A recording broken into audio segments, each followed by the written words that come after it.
और बीजेपी के राष्ट्रीय अध्यक्ष राजनाथ सिंह की मुस्लिम धर्मगुरुओं से मुलाकात पर कांग्रेस ने सवाल उठाए हैं। कह रहे हैं कि अच्छे दिन आने वाले।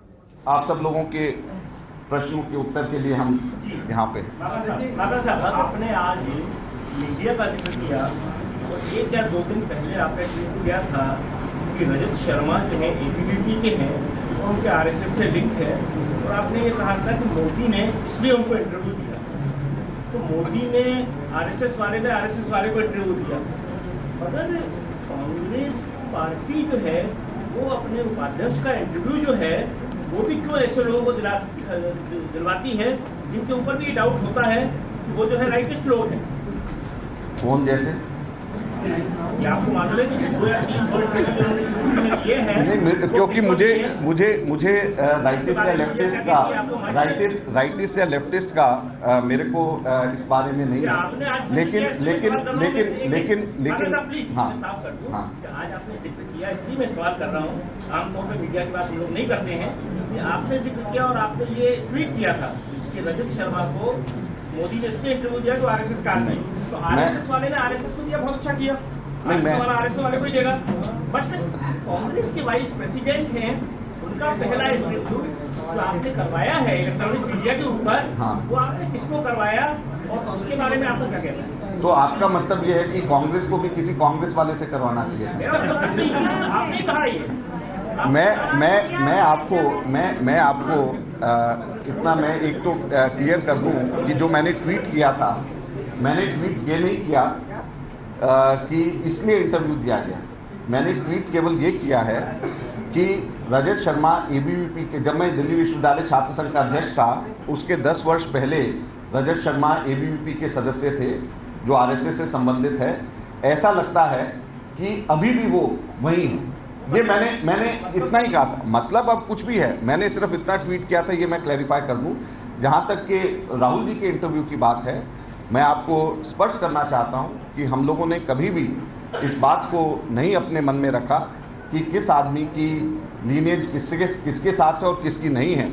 मेरे ख्याल से आपका प्रश्न जो है प्रश्न भी है और आपका एक एडवाइस भी है, तो जो आपका तो कोई बात नहीं, तो उसको हम ध्यान रखेंगे।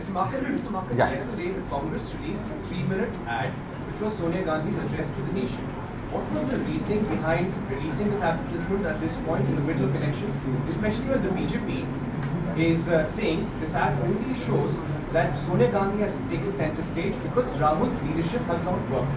No. Sonia ji, just a minute. Let me reply. इस पे बीजेपी ने चुटकी मिली और कहा कि ये मैं नहीं मम्मी। वो अभी दोनों की अलग अलग बातें हैं। देखिए, Sonia ji is the chairperson of our campaign committee. तो as chairperson of our campaign committee she has to come out openly and campaign.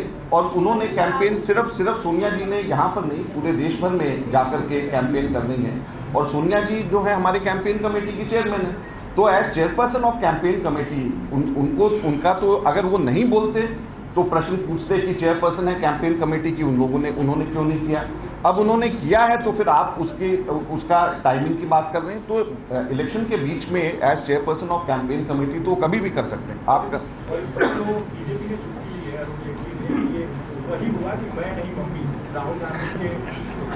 Arun Jaitley ji Amritsar बैठे हुए हैं और अमृतसर बैठ करके वो सीज में है, तो वहां पे बैठ करके जो है उन्होंने कहा, मैंने देखा है कि मैं नहीं मम्मी, उसकी जगह अरुण जेटली जी को याद आ रहा होगा मैं नहीं पापा, क्योंकि सुखबीर बादल की जगह प्रकाश सिंह बादल को शायद वो ज्यादा जरूरत महसूस कर रहे होंगे और उस तरफ उनकी सोच है और वही सोच के साथ में उन्होंने बोला है।